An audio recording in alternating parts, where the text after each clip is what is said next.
Jesús se enfadaba mucho porque tanto los discípulos como los fariseos, sacerdotes, ancianos del pueblo, no discernían, no distinguían, no tenían el instinto de la fe, no tenían oración, no tenían buena doctrina, no tenían la idea correcta, una espiritualidad sana, no la tenían. Entonces, se aferraban a criterios y leyes rígidas. Esto hay que hacerlo porque hazlo. Y el amor, hazlo. No importa el amor, basta cumplir la ley. La ley mata, el espíritu da vida. ¿Cómo? ¿Qué cosa? Entonces, ellos se atenían rígidamente a las leyes por soberbia. Jesús decía de ellos, tienen ojos y no ven, tienen oídos y no oyen. Marcos 8, 18. A los fariseos les decía, cuando ustedes ven que se levanta una nube en el poniente, dicen, va a llover. Y así sucede. Cuando sopla el viento del sur, dicen, va a hacer calor. Y así sucede. Muy bien. Hipócritas. Hipócritas. Si saben discernir del aspecto de la tierra y del cielo, que son criaturas, ¿cómo no saben juzgar el tiempo presente? ¿Por qué no juzgan ustedes por ustedes mismos? ¿Podemos juzgar nosotros o tiene que juzgar uno solo? Todos tenemos que hacer juicios valorativos, críticas sanas, constructivas, y llevar nuestras inquietudes a aquellos que pueden tomar decisiones. Todos debemos, juzguen por vosotros mismos el momento presente, porque yo voy a pedir cuenta, porque tienen ojos y no ven, tienen oídos y no oyen. Me comparo esto con papás a veces, donde no saben nada de la educación sexual, de la ideología de género, y a los niños ni les preguntan, o si el niño viene y dice, mamá, pasó tal cosa, no, siempre piensan bien de la maestra, no, va todo bien, y el niñito ya se cambió de sexo, y la mamá ni sabe.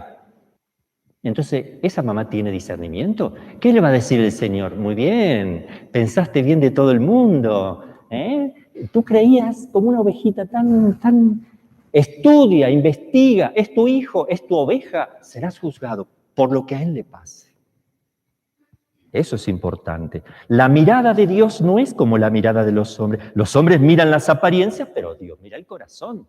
Samuel 16:7. Uno puede tener la mirada del mundo, pero no ve las cosas de Dios.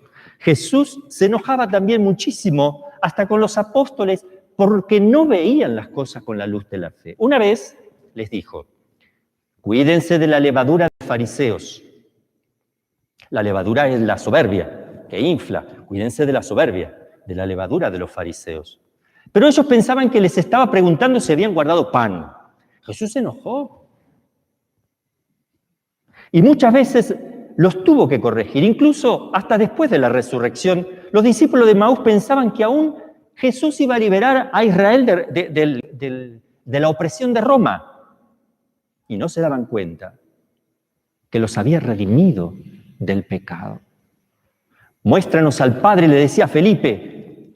Jesús le dijo, Felipe, tanto tiempo estoy, pero no me has visto. Quien ve a mí, ve al Padre.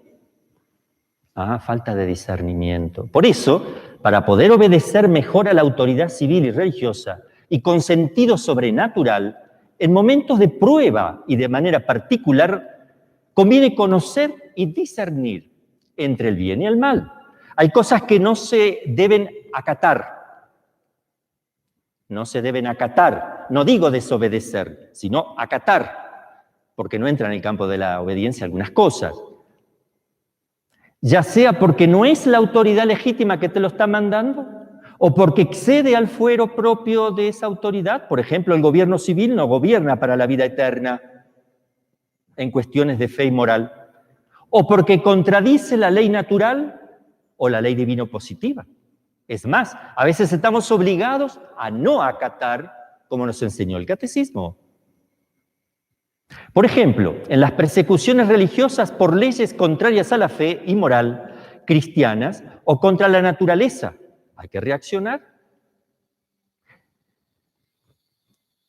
Bien, y también hay que tener discernimiento con nuestras autoridades. Todos tenemos que tener discernimiento, porque ha habido obispos que han errado. Arrio, un obispo que cometió graves errores, herejía, y lo siguieron muchísimo el arrianismo, porque no tuvieron discernimiento. Prisciliano, hereje y obispo de Ávila, le pasó lo mismo. Si un obispo te dice que el aborto no es pecado, no acates. No digo no obedezca porque no entra la obediencia, no acates. Si dice que la homosexualidad no es mala, no acates. Si dice que si un sacerdote dice que estando en unión libre puedes comulgar, no acates, a no ser que vivan como hermanos y en una situación particular. Si te dice que la Eucaristía no es lo más importante que tenemos, no acates. Si te dices que tu amor a la Virgen María es demasiado, no acates. Si dice que tanto amor a la Virgen te separa de Cristo, no acates. Eso es protestantismo. Si te dice que lo más importante es la salud corporal, no acates. No es el problema más grave este. Pero se trata como si fuera el problema más grave. El problema más grave es el pecado. Es la matanza de tantos niños, pero el pecado, la soberbia, el pecado de la lujuria, del robo, de la estafa. Ese sigue siendo el peor de los males en este momento. Cuidado. Si te dice que lo más grave es la desobediencia, mentira. Lo más grave es no amar. Lo más grave es quedarse al margen del amor. El mundo me aborrece, dice Jesús. No améis al mundo, ni las cosas que están en el mundo. Si alguno ama al mundo, el amor del Padre no está en él. No. Y no es que Dios ama a todos iguales, a los ateos, musulmanes. Y entonces, ¿por qué dice Jesús, si alguno ama al mundo, el amor del Padre no está en el mundo? Parece que en algunos no está. Entonces no digamos, Dios ama a todos iguales y están... No digamos disparates. Porque eso hace daño a los cristianos, los convierte en incapaces de pensar. Porque ama más a la Santísima Virgen que a mí, y ama a San Juan más que a Pedro. Porque Dios ama más a uno que a otro. ¿Y cuál es el problema del amor? El amor es libre. Se advierte distinto en el mundo.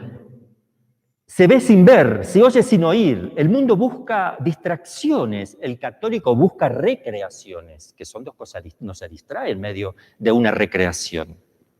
Y para ellos es más importante un médico al lado de un enfermo grave a punto de morir que un sacerdote para el mundo.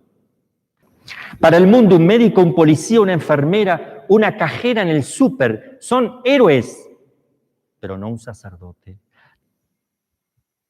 La mirada de un cristiano debe ser otra, su comportamiento, sus vestidos, su juicio, sus respuestas, porque un cristiano no mira acontecimientos históricos solamente, sino que hace filosofía y teología de la historia. La historia y los acontecimientos diarios le hablan de Dios y le hablan de su providencia. Para el mundo esto no cuenta. Examinadlo todo, retened lo bueno, absteneos de las cosas malas, pero analiza todo, discierne todo. Jamás habrá una ley que esté por encima del mandato supremo del amor. Me voy a extender un poquito porque sí es importante y me lo están pidiendo. Jamás, por más que venga de la autoridad sagrada más alta, nada está por encima de este mandato. Es más, los sacerdotes que fueron suspendidos definitivamente de sus funciones, porque le dieron la dispensa para que se case, por tanto no pueden celebrar nunca más un sacramento. Si ven un moribundo, no pueden, lo obliga el derecho canónico, atenderlos y darle la unción y confesarlos. Miren porque el amor está por encima de esa ley, de toda ley. Porque el principio es la caridad. Miren la sabiduría de la Iglesia. Entonces no te pueden prohibir hacer el bien ni mandarte a hacer el mal. Ninguna ley puede privarte de hacer entonces el bien, evitar el mal. No debes acatar leyes que te muevan a hacer el mal o que te priven de hacer el bien objetivo. Porque para muchos distribuir droga es un bien, para muchos. ¿Me entienden? O sea, ese es un bien subjetivo. Está equivocado. Bienes objetivos que son derivados de la ley natural y que están en la conciencia de todos los hombres, no de uno. Y que me enseña la Iglesia a través de la revelación. Si ves una persona en la carretera tirada, te dice el mundo, no lo toques, no lo levantes, podrás tener problemas serios. ¿Qué te dice el cristianismo? Recoge a tu hermano, el buen samaritano, recoge. Yo una vez iba a Buenos Aires, a Campeche, me estaba yendo por San Cristóbal, que es muy peligrosa, las montañas, todos esos lugares no sabía yo, fue una de las primeras veces y me hice un recorrido de muchísimas horas, pero en una de esas encontré un hombre tirado en la carretera, muriéndose. Lo miré, ahí nomás me paré, claro, yo nunca pensé que me lo subí, lo vi, traté de atenderlo como pude, lo subí, fui y busqué la comisaría más cercana. Y lo llevé y los policías diciendo, no te conviene tocar, no te conviene, y lo dejaba que mueva. O sea, para que ustedes vean que son mentalidades diversas. Nosotros no tenemos que seguir los criterios del mundo, aunque te lo ordenen. No, señor. Un cristiano no piensa así. Jesús estaba enseñando una vez un sábado y vino una mujer diciendo que tenía un espíritu, que estaba enferma, hacía 18 años, estaba encorvada y no había, en modo alguno, no podía enderezarse. Al verla Jesús la llamó y le dijo, mujer, quedas libre de tu enfermedad. Y le impuso las manos. Y al instante se enderezó y glorificaba a Dios. ¡Wow! Todos contentos, claro. Pero el jefe de la sinagoga, autoridad religiosa, indignado. ¿Quién es capaz de indignarse por el bien? El que ama el mal o el que está esencialmente equivocado.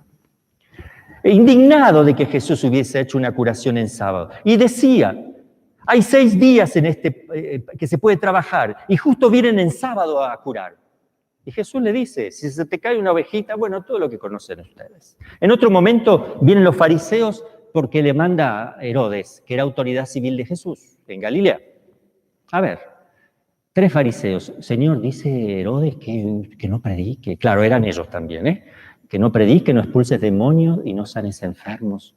Dígale a esa zorra, a esa raposa, que autoridad de él civil, porque primero hay que obedecer a Dios antes que los hombres. Dígale a ese zorro que voy a predicar hoy, voy a expulsar demonios hoy, voy a curar enfermos hoy, mañana y al tercer día resucitaré. Verá mi gloria. El amor está primero. La obediencia a Dios está primero. Bien, con esto voy terminando. Vamos a